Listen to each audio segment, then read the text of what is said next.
Hər vaxtınız xeyir olsun Prizmanın dəyərli izləyiciləri. Xoş gördük hər birinizi. Hər həftə olduğu kimi bu gün də həftənin xəbərlərini birlikdə analiz edəcəyik.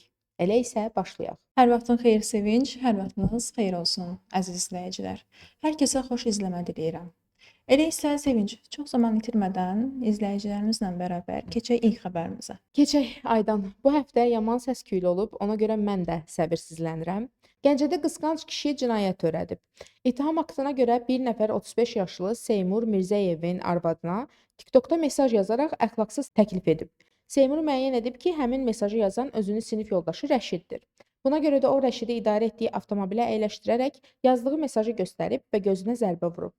Daha sonra ard-arda Rəşidin sifətinə yumruqlarla zərbələr endirdikdən sonra bıçağı əlinə götürərək Rəşidə hədə-qorxu gəlir. Rəşid özünü qorumaq istədikdə barmaqları kəsilir. Deyilənə nəzər saldıqda isə yenə günahkar qadındır. Yenə də sevgi adı altında qısqanclıq. Heç kəs deyə bilməz ki, mən qısqanıramsa sevirəm və yaxud da heç bir xanım da bəy də deyə bilməz ki, mən qısqanıramsa sevilirəm. Sevgi də bu demək deyil. Əlbəttə ki, qısqanclıq da olmalıdır. Yəni mən bunu qeyd edə bilmərəm ki, qısqanılmamalıdır. Xeyr. Əgər həyatındakı bir bəy və yaxud da xanım səninlə münasibət içərisindədirsə, ona qarşı olan o münasibət içərisində artıq onu qorumaq istəyinə düşürsən və o Bəli. qorumaqdan dolayı da qısqanclıq biz görə bilərik. Amma hazırda bu qısqanclığı insanlar yanlış anlayır. Nəyə görə? Qısqanıramsa qadağa qoymalıyam, qısqanıramsa mən nə desəm odur, sevirəmsə qısqana da bilərəm. Biz əgər bir insana şiddətlə qadağalar qoyub, şiddətlə nələrsə etməyə çalışırıqsa, o şiddət kəsildiyi zaman həmin insan istədiyi şeyi artıq edəcək. Gəlin bir təsəvvür edək, sanki bir qəfəsin içərisində quş saxlayırsan. Bu quşu isə daima o qəfəsin içində bəsləyirsən ki, qoy zərər görməsin. Mən rahatam. O da rahat olsun. Mənim gözümün önündə olsun. Mən bəsləyim onu, bütün təhlükədən qoruyum. Yəni bir sözlə o qəfəsin içərisində quşu saxlayır, bəsləyir. Deyir ki, mən onu bütün təhlükədən qoruyuram. Axı çölə çıxsa o zərər görəcək. Onlardan qorumaq üçün evdə o qəfəsin içində saxlayır. Amma o qəfəsin içində həmin o quş nə qədər qalsa da, zamanı gələndə qəfəsin ağzını açacaq, artıq oradan qaçacaq. Qaçmasa belə bu öyrənilmiş çarəsizliyə gedir, təbii ki, amma o öyrənilmiş çarəsizliyin fərqində olduğu zaman belə həmən oranı tərk edəcək. Nəyə görə? Çünki səhv etməyib, səhvin nə olduğunu bilmir, doğrunun nə olduğunu bilmir. Ümumiyyətlə pis və yaxşı deyə bir anlayış varsa, səhv və ya doğru anlayış varsa, bu iki anlayışdan da hər kəsin ayrı-ayrılıqda xəbəri olmalıdır. Bu məsələyə gəldikdə də həmin bəy namus, ego, bu kimi impulsiv deyək davranışdan, içgüdüsəl deyək, bu hal artıq onda gətirir çıxardır egosunun zədələnməsinə. O super ego artıq tətiklənir ki, necə mənim həyat yoldaşıma bir bəy yaza bilər. Əslində Hələ də bu tanışım sinif yoldaşımdırsa. əlbəttə ki, artıq burada istəmədən də olsa həmin bəyin şəxsiyyətinə bir təhqir kimi görünür. Bunu həm şuurlu olaraq dərk edir, həmçinin də şuursuz olaraq da qəbul etmir. Kişi obrazı dediyimiz zaman ilk ağla gələn nədir? Güc. O gücün zədələnməsi də artıq qarşı tərəfə bir hirs yaradır. O hirs də daxildə daima yığılıb qaldığı zaman da emosional partlamaya gətirib çıxardır və emosional partlama nəticəsində də o duyğularını idarə edə bilmir. Və nəticə etibarilə də xəbərdə gördüyümüz kimi bu cür zərər vermiş olur. Ya bir başqasına zərər vermiş olacaq, ya da özünə zərər vermiş olacaq. Bəzi şərhlər də deməli istəyirəm Sevinç. İlk şərhdə biz görürük ki, indi 2-3 dənə avam yazacaq ki, arvadı nə gəzirdi TikTokda. Həmən onun altında isə başqa bir rəy, hətta bu bir xanımdır, yazıb ki, arvad nə edirdi o TikTokda? Xanım və ya bəy, fərqi yoxdur. Hal-hazırda müasir dövrdür və hər kəs də sosial şəbəkədən istifadə edir. Hər sosial şəbəkədən istifadə edən bu demək deyil ki, kimləsə münasibət qurmaq üçün bir sosial şəbəkədən istifadə edir. Sosial şəbəkə əlverişlidir.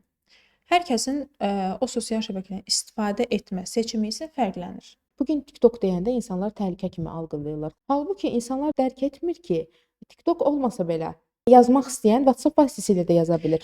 Sevinç, gəl belə bir şey deyim də sənə. Hər kəsin maraq dairəsi nədirsə, Bəli. hazırda o gedir də TikTokda misal üçün hər şey açıqdır, açıq şəkildə danışılır. Xeyr, hər kəsin maraq dairəsi nədirsə sənin qarşına da çıxan o olacaq.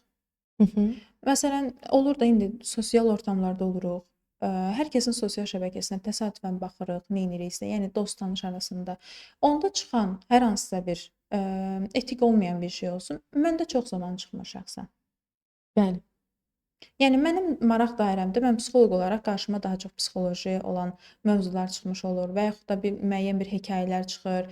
Daha çox yəni maraq dairə nədirsə o çıxacaq. Heç kim deyə bilməz ki, bu TikTok sosial şəbəkə heç kəs deyə bilməz ki, TikTok və yaxud da Instagram, Facebook olsun, YouTube olsun, bunlar əxlaqsızlığı təbliğ edir. Təbii ki, müəyyən dərəcədə doğrudur.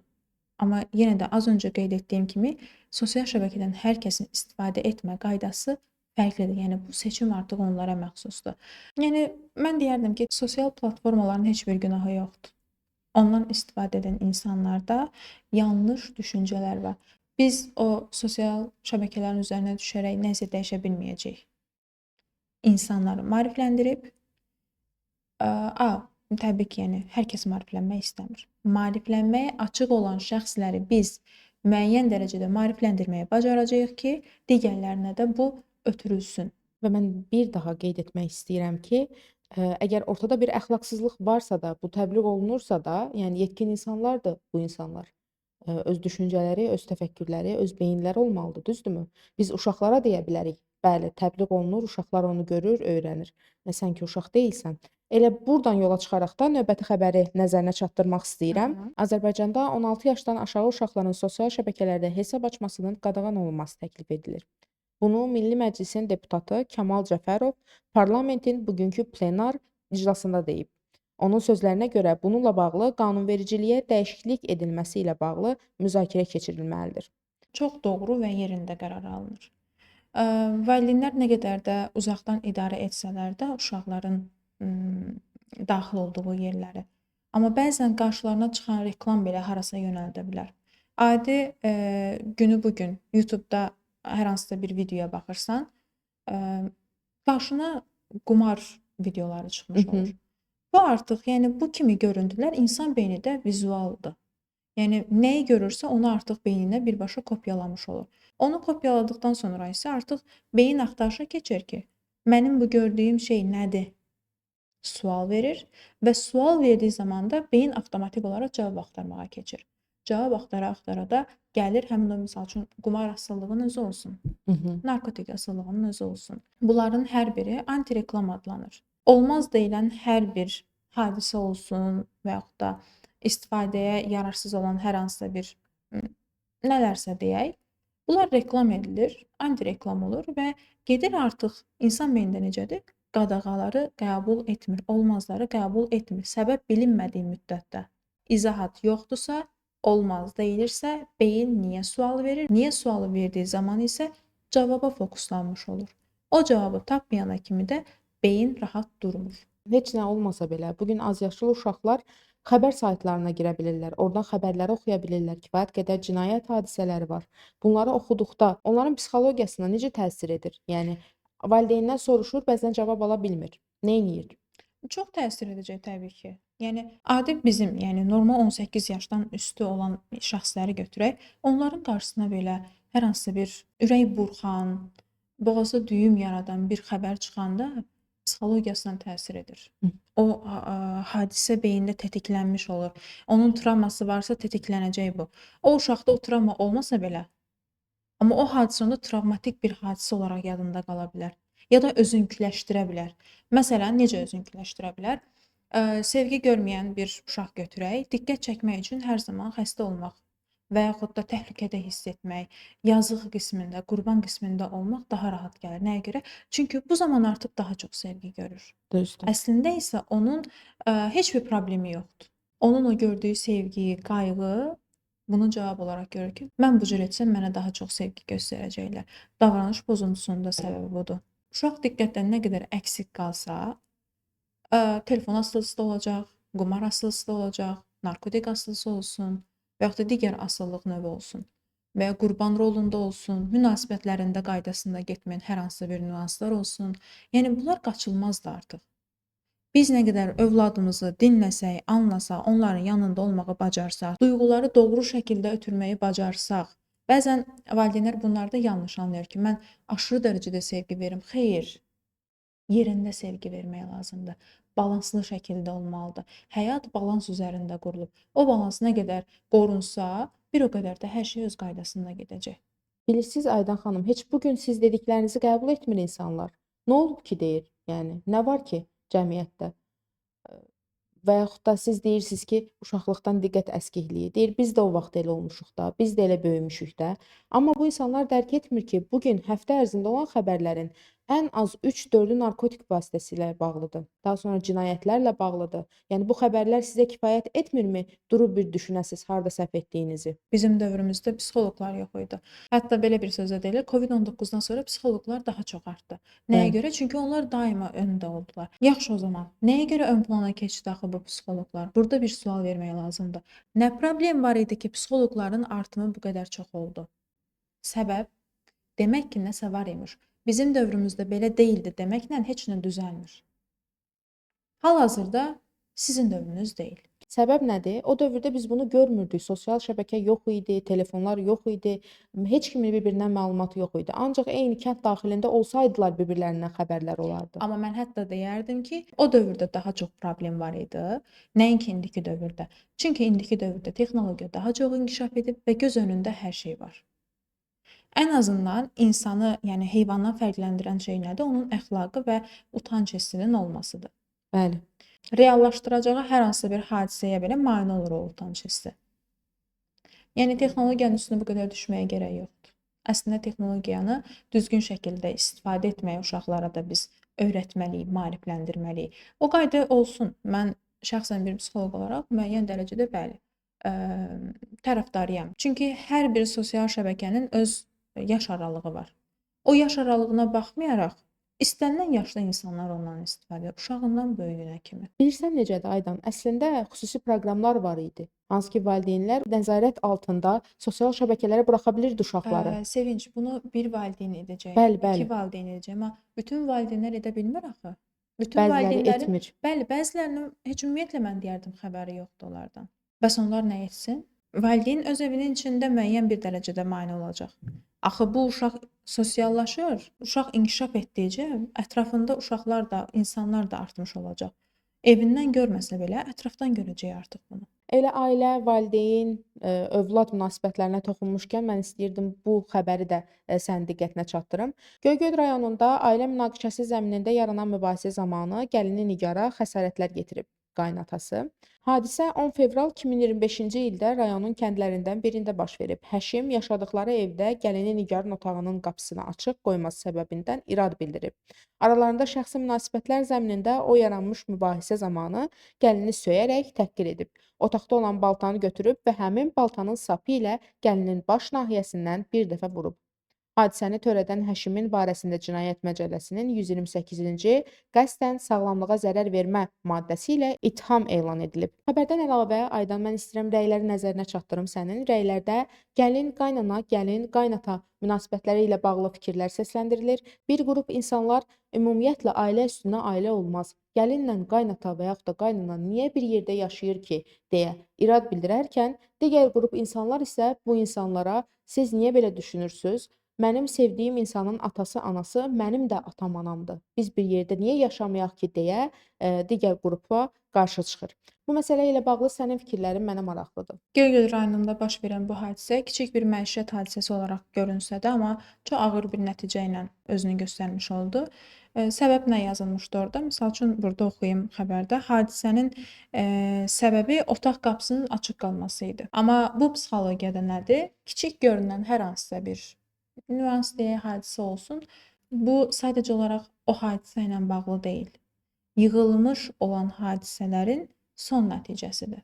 Misal üçün insanlar var ki, mən hətta müraciət səbəbi olaraq da çox insanda görmüşəm. Bunu deyir, çox xırda şeylərə əsəbləşirəm. Çox adi bir şeydir. Misal üçün bu qələmin səsi belə mənə təsir edir. Stres, gərginlik, əsəb gətirmiş olur. Bu təkcə o qələmin o səsi çıxartması deyil. Səndə o hadisəyə qıcıq yaradan keçmişdə toplanıb qalan hadisələrdən yaranır. Hı. Yəni birdən-birə baş verməyib bu. Yəni burada təkcə qapının açıq olması və ya digər baş verən hadisələr yox, əsl səbəb yığılıb qalmış həm qəzəb olsun, həm ailə daxilində güc obyektinin görülməsi, həmçinin də mən böyüyəm, mənim sözüm keçər düşüncəsi Bəli. artıq bir daxili aqressiya yaradır və o daxili aqressiya da istəmədən də olsa xarici olaraq, yəni özünü büruzə vermiş olur. Burada ailə daxilində biz görə bilərik ki, avtoritar ata roludur. Mən deyən olacaq, həmçinin də qarşı tərəfdən də itaat edilməsini istəyir. Və bunu görmədiyi zaman da istədiyi olmur və insanın istədiyi olmadığı zaman da bir daxili aqressiya daha yaranmış olur. Biri var ki, hadisədən yaranan aqressiya, biri də var ki, sənin içdə öz daxilində qəbul etmədiyin hər hansısa bir hadisə ilə xaricdə baş verən hadisə artıq bir-birinə assosiasiya olmuş olur və nəticə etibarilə də belə izah edim də loru dildə bir aqressiya yaşayacağı halda 2 və yaxud da 2-dən artıq aqressiya yaşamış olur. Bu da artıq gətirir çıxardır emosional partlamaya. Az öncəki xəbərdə də mən qeyd etmişdim.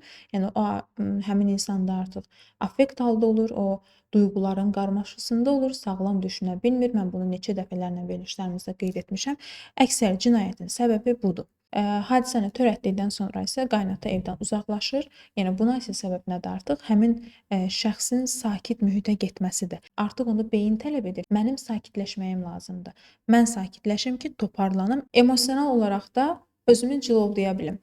Və bu sakitlikdə bilavasitə özü ilə bu emosiyaların sakitləşməsinə, yəni onların boşalmasına gətirir, çıxardır. Həmçinin də məsuliyyətdən qaçışı da biz burada görə bilərik. Məsuliyyət qaynatanın üzərindədir. Hadisə nə olursa olsun, bir başqasına zərər verib. Və insanlar da əsəbi olduğu zaman bu fərqlənir. Məsələn, mən daha çox insanlara əsəbləşdiyi zaman sual verirəm ki, əsəbinizi harda hiss edirsiniz? Elə insanlar var ki, deyir, əlimdə hiss edirəm. Elələri var ki, ürəyimdə hiss edirəm, deyir, boğazımda hiss edirəm, gözlərimdə hiss edirəm. Bunu psixoloji olaraq açıqlasaq, əlində hiss edənlər hər hansısa bir nələrsə dağıtmaq, zərər vermək, ətrafa zərər verərək əsəbi çıxmış olur. Ürəyində hiss etdiyi zaman daxili olaraq bunu keçirtmiş olur. Yəni bunu büruzə verə bilmir. Daima öz içində saxlayır. Təbii ki, bu da yaxşı bir şey deyil. O əsəbi idarə etmək lazımdır. Və ümumiyyətlə əsəb duyğusu normal, təbii ki, yəni bu hər kəsə xas bir duyğudur. Bundan utanmaq və yaxud da görməzdən gəlmək doğru deyil. Bunu cilovlamaq mümkündür. O əsəbi idarə etmək mümkündür. O əsəbin yaranma səbəbinə diqqət etmək lazımdır ki, bu səndə bu duyğunu yaratmağa dəyərmi, dəyməzmi?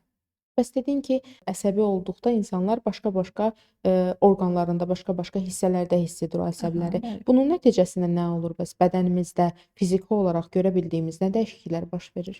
Çox dəyişiklik görə bilərik. Panik atak da ola bilər. Az öncə misal çəkmişdim. Olduq, olmadıq hadisələrə əsəbləşmək. Yəni çox sadə bir şeydir, ona əsəbləşir. Yaşanmamış olan o duyğular içdə artıq o qədər yığılıb qalır ki, bu da psixosomatik olaraq özünü göstərmiş. Yəni bədəndə müəyyən bir xəstəliklərə gətirir, çıxardır. Hətta xərçəng xəstəliyi belə burdan yaranır. Zobun özü olsun, miqren ağrıları olsun, mədə ağrıları olsun. Yəni bu saydığım orqanlar təkcə əsəblə bağlı deyil. Məsələn, həddindən artıq kədərli hiss edərsə, heç bir sevindirici hal yaşamazsa, nələrəsə sevinməsə, depressiv hiss edərsə, bu zaman mədədə ağrılar hiss edə bilər. Sevgi əksikliyi yaşayırsa, həmin insan mədə xorası biz müşahidə edə bilərik. Yəni bunlar dəyişən bir prosesdir. Məsələn, deyilməyən sözlər daha çox insanlarda zoba gətirir, çıxardır. Maraqlıdır, Aydan. Bir də səndən bir şey soruşum. Rəylərdə dediyim kimi müzakirəyə səbəb olub ki, qaynata, qaynana yanında qalmaq olmarmı, olmazmı? Bəziləri deyir ki, ailə üstünə ailə olmaz. Düz deyirlər. Burada düz və yaxud da yanlış deyə bir fikir yoxdur. Hər kəsin öz seçimi, hər kəsin öz baxış bucağı var. Kimə necə rahatsa o cürdə edə bilər. Amma belə ailə tərəfinə baxdıqda hər kəsin öz ailəsinin olması daha məqsədə uyğundur. Aydındır. Keçirəm növbəti xəbərə. Mən istəyirəm biraz da pozitiv duyğulardan danışaq. Həbsdən çıxan ata ilə qızı 10 il sonra qovuşdu. Video materiala birlikdə baxaq. Daha sonra nə demək istədiyimi anlayacaqsın. Allah hamının balasını saxlasın. Qız övladı başqa şeydir. İnsanın ən zəif yeridir həqiqətən.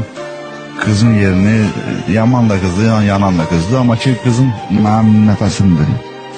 O mənim nəfəsimdir. Onu özümdən çox sevirəm. Yəni hara kimdə getsin mən onun yanındayam. Allah hamının balasını saxlasın. Qız övladı başqa şeydir. İnsanın Bu hadisə bizə göstərir ki, insan bağı heç bir məsafə tanımadan ölmür. Yəni bu bağlılıq uzun müddətlidir və ata övlad, ana övlad arasında olan o bağ isə heç bir zaman sönməyəcək, qırılmayacaq bir bağdır.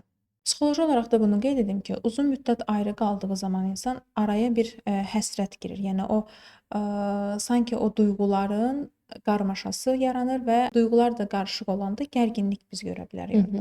Emosional gərginlik deyək. Və bu qovuşma zamanı da biz orada ata ilə övladın necə qovuşduğunu görə bilərik. Bunu müşahidə etmək mümkündür. Sanki o arada keçib gedən 10 il müddət ki var, onların hər birini o sarılmaqda itirmək istəyirlər. Bəli. Bu qovuşma zamanı biz sevinç görə bilərik. Amma az öncə dedim ki, mənfi duyğular da var. Biz qorxunu bəzən mənfi duyğu olaraq adlandırırıq. Amma o qorxudur, o həyəcan hissidir.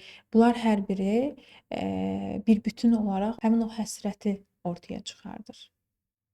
Birdən qovuşmaram düşüncəsi, o narahatlıq, o gərginlik, o həyəcan bir növ həmin insana o bağlarını, dərin bağının fərqində olmasına kömək etmiş olur. Onda biz deyə bilərikmi ki, həsrət heç də hər zaman mənfi bir şey deyil. Bəzən hətta lazımdır. Mən deyərdim ki, heç bir duyğumuz mənfi deyil. Hətta buna bu tərəfdən də baxaq. Bəzən müsbət deyə adlandırdığımız duyğular belə bizə zərər verə bilər. Bəli. Yəni elə bu səbəbdən də dolayı hər bir insan öz duyğusunu mənfisi ilə, müsbəti ilə, xarakterini, xüsusiyyətini, düşüncələrini, mənfi, müsbət fərq qoymadan sevməyi bacarmalıdır. Çünki bunlar sənə məxsus bir duyğulardır və səni sən eləyən duyğulardır. Davranışlardır, xarakter olsun, fərqi yoxdur. Özünüzə hər zaman sual verin. Məni mən edən nədir? Məni bu cür, yəni hazırki mənimi yaradan hansı nüanslar var və onları qəbul edərək sevməyə çalışın. Sevməyə çalışdığınız zaman, ən azı bir dəfə cəhd etdiyiniz zaman özünüzü sevib dəyər verməyə başlayacaqsınız. Aydan, mən bir şey də səndən soruşmaq istəyirəm. Bugün sosial şəbəkələrdə həmişə bir xoşbəxtliyi axtarmaq, xoşbəxtlik arayışındadır insanlar. Və mən deyərdim ki, bu hətta bəzən satılır da. Yəni necə xoşbəxt ola bilərsiniz? Xoşbəxt olmaq üçün nələr etmək lazımdır? Necə rəftar etmək lazımdır? İnsan hər an xoşbəxt ola bilərmi? Və yaxud da elə bir situasiya varmı ki, biz onu yaşayaq və ömrümüzün sonuna qədər xoşbəxt olaq? Ömrümüzün hər anında xoşbəxtlik var. İstənilən anında xoşbəxtlik var, amma onu görənə. Xoşbəxtlik satmağa gələndə isə biznesmenlərin əksəriyyəti zaten xoşbəxtlik satır. Öz məhsulunu satmaq üçün ən gözəl strategiya mən deyərdim, emosiya satmaqdır. Buradan biznesmenlərə, sahibkar olmaq istəyən insanlara da bir ipucu getsin ki, əgər məhsulunuzun daha çox satış etməsini, işinizin keyfiyyətli olmasını istəyirsinizsə, emosiya satın insanlara. Hətta mən bu yaxınlarda belə bir videoya da rastlamışdım. Deyir ki, fikir vermisinizmi deyir, qadın məhsullarının hamısında bir emosiya qatırlar satmaq üçün. Yəni saçlarınız məsələn deyir ki, şampun reklamıdırsa, saçlarınız ipək kimi yumşaq olacaq, sehrli aləmdə gəzəcəksiniz və yaxud da filan məhsulun qoxusu sizi bura aparacaq. Yəni belə bir şeylər. Amma kişilər üçün məhsul satmaq, məsələn şampun markasını eyni ilə kişilər üçün satmaq kifayət edir ki, üzərində yazılır Ronaldo da bu şampundan alıb. Yəni hər hansısa bir populyar insanın o şampunu almağı kişilər üçün kifayət edir. Və yaxud da mən neçə reklamda görmüşəm bunu ki, Ronaldo olsun, Messi olsun və yaxud da məşhur simalı şəxslər olsun, onların reklama çəkilməsi kifayətlidir. Nəyə görə? O istifadə edirsə, mən də istifadə edə bilərəm. Artıq burada satdıqları duyğu nədir? Güvən. Ehtiyatlı olaq, hər məhsulu emosiyalarımıza aldanaraq almayaq deyək onda. Keçirəm növbəti xəbərə. Bu həftənin Aydan mən deyərdim ki, ən çox səs-küy yaradan xəbərlərindən biri də elə məhz bu oldu. Bakıda sakinlər antisanitar vəziyyətə sərt etiraz edib. Bakı xəbər verir ki, paytaxtın məhəllələrindən birində yaşayan sakin binada bəzi mənzil sahiblərinin ətrafı zibilləməsinə etiraz edərək onlara çağırış edib. Mən istəyərdim video materiala birlikdə baxaq, daha sonra təhlil edək. Önce oradan başlayalım. Çekirsin Sürsen Bey. Neşede yaşıyorlar. Burada yaşayan insan var.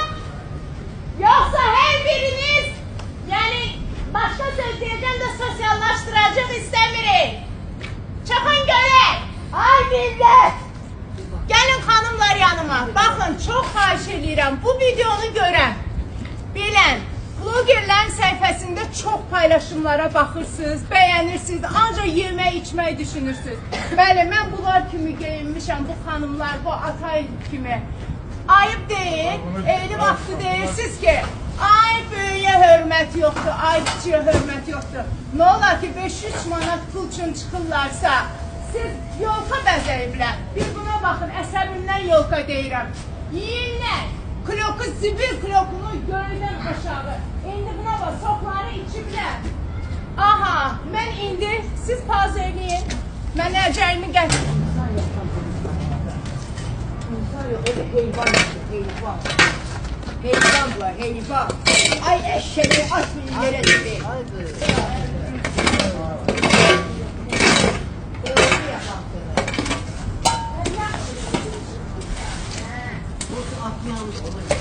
Belki bura o zibil kap getirerek ona yık ha. Heyvanlar kimlərdir, siz bilmirsiniz.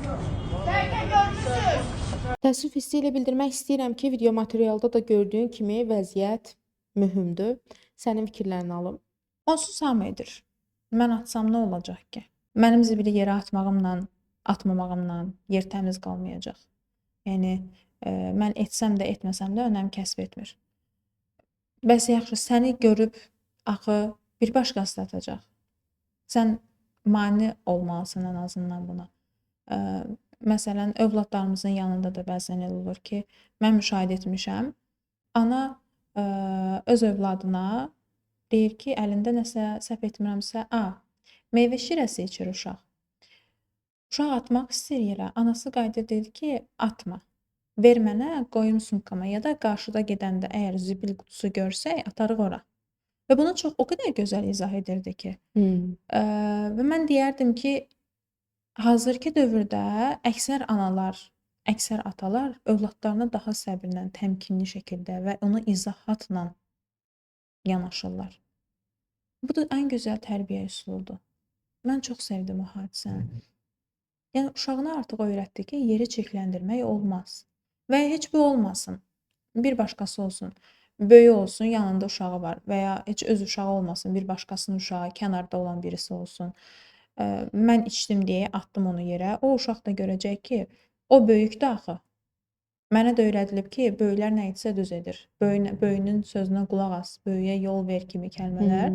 Beyində artıq böyüyən hər etdiyi davranışa güvən yaratmış olur. O etdisə mən də edə bilərəm. Burada bir problem yoxdur, burada bir səhv yoxdur. Axı böyüklər səhv etməz. Yəni, hər kəs səhv edə bilər.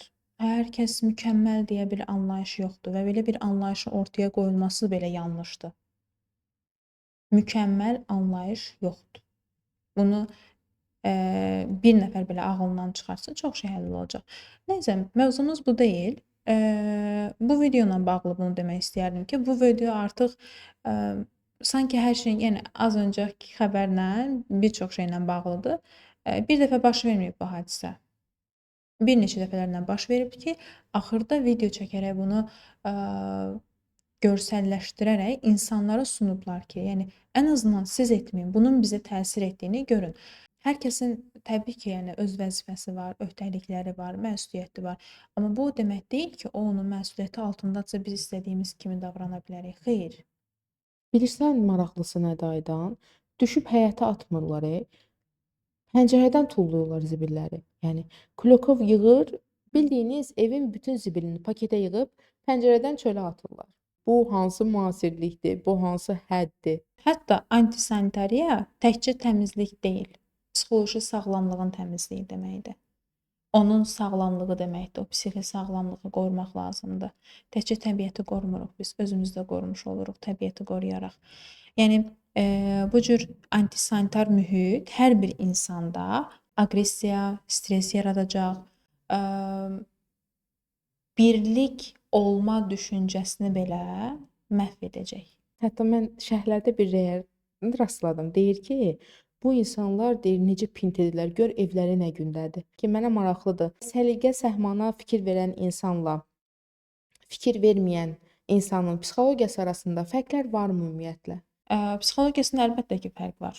Məsələn, təmizkar olan insanlar ən azından düşüncəsi belə səliqəlidir. Hətta düşüncəsindəki dağınıqlıqdan irəli gələrək ətrafında olan dağınıqlığı görməyəcək. Həmçinin mən biraz daha öz tərəfimdən deyim, daha çox pasientlərimdə mən evi təmizləməyi hər zaman tapşırıq kimi vermişəm. Öz otağını təmizləsin, səliqəyə salsın, oradakı dağınıqlıqlardan xilas olsun. Oradakı dağınıqlıqlardan xilas olduqca, evini təmizlədikcə həm evin öz aurası, öz enerjisi təmizlənmiş olur. O təmizləndikcə insanın da öz aura və enerjisi təmizlənir, düşüncələri təmizlənir. Sanki necə izah edeyim? Burada bir hadisə baş veribsə, oranı daha çox dağınıq edir və yaxud da orada baxanda hər hansı bir xatirə gözünün önündə canlanıb, ona daha çox pis təsir edirsə, oranı təmizləyəndən sonra ora baxdığı zaman o qədər də təsir etməyəcək. Yəni biz psixologiyada heç bir zaman vəd vermirik ki, sən tamamilə bu travmadan azad olacaqsan. Xeyr, heç bir travmadan hər kəs tamamilə azad ola bilməz. Ona o travmanı hansı hadisə yaşadıbsa və o hadisəyə əsasən həmin insanda yaranan duyğunun təsirini azaldırıq. Bunu da bu cür bilavasitə ev təmizliyi ilə olsun, özünə qarşı olan münasibəti ilə olsun, ətrafı ilə bağlı olan münasibət olsun. Təmizlik bizə hər zaman lazımdır, hər yerdə lazımdır. Ətraf mühit, həmçinin insan olaraq belə ətraf mühitimizi belə bəzən təmizləməyi bacarmalıyıq. Bizə zərər verən insanları ətrafımızdan çıxartmağımız da bizə yaxşı təsir edəcək. Psixoloji olaraq da təmizliyimizi qorumalıyıq. Aydan, sən dedin ki, biz heç vaxt vəd vermirik ki, travmalarınızı tamamilə sağaldırıq. Bəs o psixoloqlar olur, 5 seansa səni bütün travmalarından azad edirik, sənin bütün çakralarını açıb enerjini təmizləyirik deyən psixoloqlar. Onlar necə? Onlar edə bilir, siz edə bilmirsiniz? Axı hər psixoloq da psixoloq deyil. Bu barədə mən çox danışmışam. Məncə bu cavabım kifayət eləyər. Elə olsun. Keçək ondan növbəti xəbərə. Təəssüf hissi ilə bildirmək istəyirəm ki, keçən günlərdə artıq Azalın təyyarə qəzasından 1 il ötürdü. Düzdür, biz keçən il bu hadisəyə nəzər sala bilmədik, amma istəyirəm indi səninlə bərabər biraz təhlil edək bu məsələni. Əvvəlcə video şərxına nəzər salaq, daha sonra təhlil edək. Allahu Ekber.